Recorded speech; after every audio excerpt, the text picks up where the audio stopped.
Maryam. Suatu ketika Nabi Muhammad SAW lagi naik ke atas mimbar untuk khutbah di hari Jumat. Ketika naik tangga pertama, Rasulullah katakan amin. Naik tangga kedua, Rasulullah katakan amin. Rasulullah naik tangga ketiga, Rasulullah katakan amin. Kenapa ya? Para sahabat tanya, ya Rasulullah, kenapa engkau mengatakan amin, amin, amin? Memang ceritanya gimana sih Maryam? Coba cerita dulu. Karena malaikat Jibril ngomong ke Nabi Muhammad Sallallahu Alaihi Wasallam. Bilangnya gimana? Celakalah orang yang dengar kata Nabi Muhammad. tidak bersalah. Oh bu, kata Maryam, malaikat Jibril berkata pada Nabi Muhammad, celakalah orang-orang yang ketika disebut nama Nabi Muhammad SAW tapi tidak bersalawat kepada Nabi. Amin, kata Rasulullah. Yang kedua, celakalah yang punya orang tua di rumah Tapi tidak mendapatkan surga. Celakalah orang-orang yang ada orang tuanya di rumah tapi nggak mendapatkan surga, nggak bakti sama orang tuanya. Yang ketiga, celakalah orang-orang yang ketika datang bulan suci Ramadan, namun tidak mendapatkan ampunan. Iya, tidak mendapatkan ampunan dari Allah Subhanahu wa taala. Celakalah orang-orang yang ketika datang bulan suci Ramadan tapi dia tidak mendapatkan ampunan karena masih meneruskan maksiatnya di bulan suci Ramadan. Nah, itu ya. Jadi, sebelum tidur kita ngobrol dan kita doa banyak. Kita lanjut lagi kisahnya Nabi Ibrahim alaihissalam. Kita baca sama-sama Ibu-ibu sekalian surah As-Saffat ayat 103 sampai 111. Kayak ya Maryam.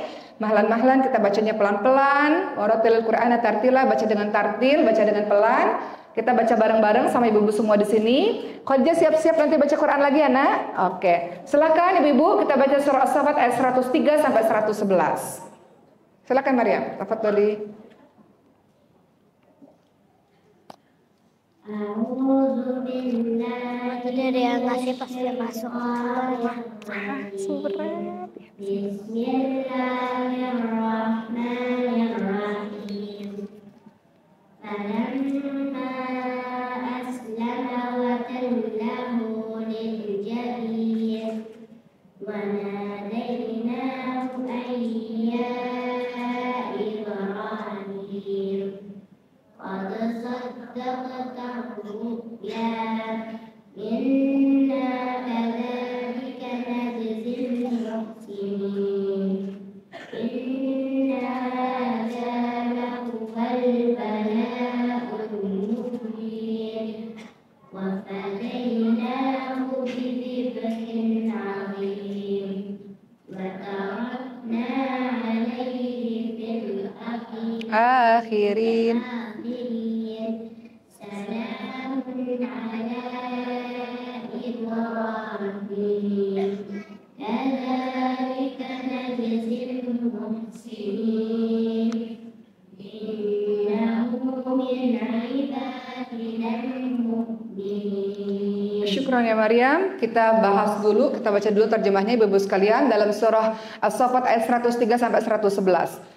Setelah tadi Nabi Ismail alaihissalam mengatakan lakukan saja ayah, sembelih saja aku, mudah-mudahan aku termasuk orang yang sabar. Coba kita lihat ibu sekalian, kok bisa ya ada anak yang berkata begini? Ini karena pendidikan dari ibunya Siti Hajar yang sangat luar biasa, sehingga anaknya, ingat bu, ini kan lagi LDR ya ceritanya. Nabi Ibrahimnya di Palestina, Siti Hajar dan Nabi Ismail alaihissalam ada di kota Mekah. Tapi ketika ketemu kembali, karakter anaknya luar biasa. Kata anaknya, lakukan ayah. Kalau memang ini perintah Allah, mudah-mudahan aku termasuk orang yang sabar. Artinya kan ada pendidikan sang ibu yang luar biasa. Yang terus-menerus mengucapkan kebaikan-kebaikan sang ayah. Yang mengajarkan tentang perkara akhlak, perkara keimanan. Sehingga tumbuhlah Ismail alaihissalam jadi pribadi yang seperti ini.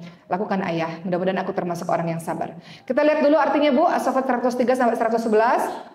Maka ketika keduanya telah berserah diri dan Ibrahim membaringkan anaknya atas pelipisnya untuk melaksanakan perintah Allah, lalu Allah panggil dia, wahai Ibrahim, sungguh engkau telah membenarkan mimpi itu, sungguh demikianlah kami memberikan balasan kepada orang-orang yang berbuat baik.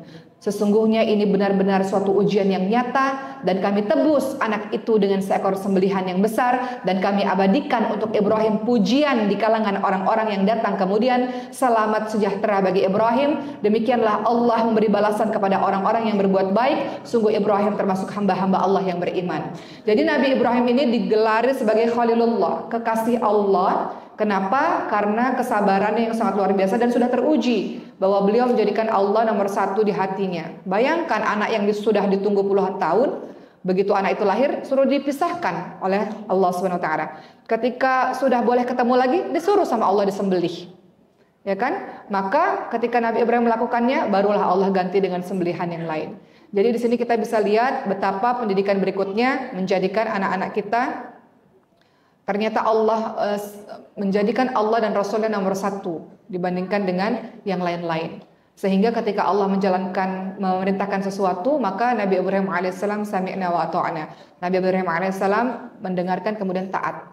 Begitu pula dengan anak-anak kita, Bu, mencintai Allah lebih dari segala-galanya. Contoh misalnya, ibu-ibu yang meletakkan anak-anaknya ke pesantren. Kalau mau ikut kita pengen anak-anak kita selamanya bersama dengan kita, gitu kan? Tapi mungkin kita belum bisa jadi orang yang mendidik agama dengan baik untuk anak-anak kita. Akhirnya kita dengan penuh air mata, kita serahkan anak-anak kita ke pesantren, berpisah sementara. Itu juga cinta karena Allah, Bu. Kenapa? Kita mau anak-anak kita walaupun sedih, tapi dia akan lebih baik kalau dia pesantren misalnya. Dengan dia dididik oleh orang-orang berilmu, orang-orang yang beragama. Itu adalah cinta karena Allah. Kalau ngikutin kemauan, pengennya anak selalu sama kita. Tapi karena kita cinta sama Allah, nggak apa-apa berpisah sementara supaya dia punya kehidupan yang lebih baik di kemudian hari. Kadang-kadang kita nggak tega, anak-anak kita nangis, kita pun juga nangis. Tapi itulah bukti cinta karena Allah Subhanahu Wa Taala. Jadi, Maryam siap-siap kita baca surah Luqman, surah ke-31, ya, ayat ke-13 sampai ayat ke-19. Ini sampai sini. Oke, saya jelaskan lagi, kita review sedikit lagi. Nah, kalau kita bahas mengenai tentang pendidikannya Nabi Ibrahim alaihissalam, ibu-ibu sekalian, maka kita bisa lihat pertama adalah senantiasa mendoakan. Jadi orang tua itu nggak bisa lepas dari yang namanya doa. Saya punya seorang teman yang 10 anaknya semuanya penghafal Quran. Saya tanya bagaimana caranya, kemudian beliau mengatakan salah satu ritual yang saya jalankan adalah sebelum saya tidur, saya mendoakan setiap anak satu persatu katanya. Agar Allah Subhanahu wa taala menjadikan mereka anak-anak yang soleh. Jadi setiap saat doa, sebutkan nama anak kita satu persatu. Jadi kita lihat ternyata Nabi Ibrahim alaihissalam beliau membacakan doa untuk anaknya Rabbi habli minas salihin. Kemudian pendidikan yang kedua adalah Nabi Ismail alaihissalam punya sifat halim, di mana itu adalah sifat dari sang ayah. Bahwa yang kedua kita tahu bahwa kalau kita mau anak-anak kita punya karakter tertentu, kita tahu anak-anak kita itu seperti spons. Dia menyerap apapun yang dia lihat, apapun yang dia dengar.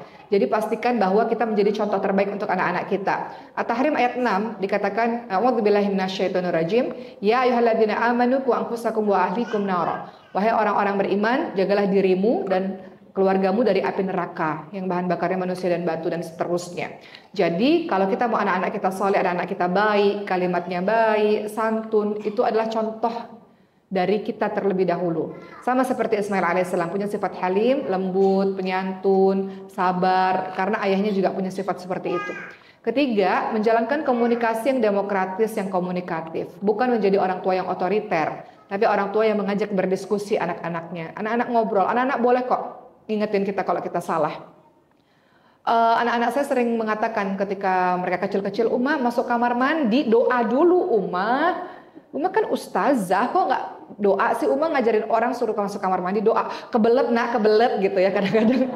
Kadang-kadang dia nasehatin, kadang-kadang nggak pas suasananya. Kadang-kadang kita lari langsung kamar mandi. Uma mundur dulu, mundur lagi. Baca dulu doanya katanya. Anak-anak kita boleh nggak nasehatin kita ibu-ibu sekalian? Boleh. Kadang-kadang kita lupa kan, walaupun kita tahu, tapi kadang-kadang kita lupa, perlu dinasehatin. Kadang-kadang anak-anak bilang, Uma baca dulu Al-Mulk supaya kuburan kita terang nanti ketika kita meninggal dunia. Jadi anak-anak kadang-kadang menasehati kita. Kita terima nasihat itu. Sama seperti Ibrahim. Bayangin bu, saya lagi marah bu. Orang lagi marah coba, Uma lagi marah kan anak saya jatuh, panik dong bu. Anak saya kan ada kelainan langka kan bu, dia jatuh, kepalanya kena ke belakang. Saya panik. Kemudian dalam keadaan yang masih panik, Ibrahim bilang istighfar Uma. Bayangin bu, ini dalam keadaan lagi panik nih, dalam keadaan lagi marah, lagi panik nih, istighfar Uma. Iya ini lagi istighfar gitu. Iya ini lagi istighfar Ibrahim. Ya, oke. Kemudian yang keempat tadi apa? Menjadikan Allah dan Rasulnya di atas segala-galanya. Kita mencintai Allah dan Rasulnya lebih dari kita mencintai anak-anak kita. Itu adalah Nabi Ibrahim alaihissalam.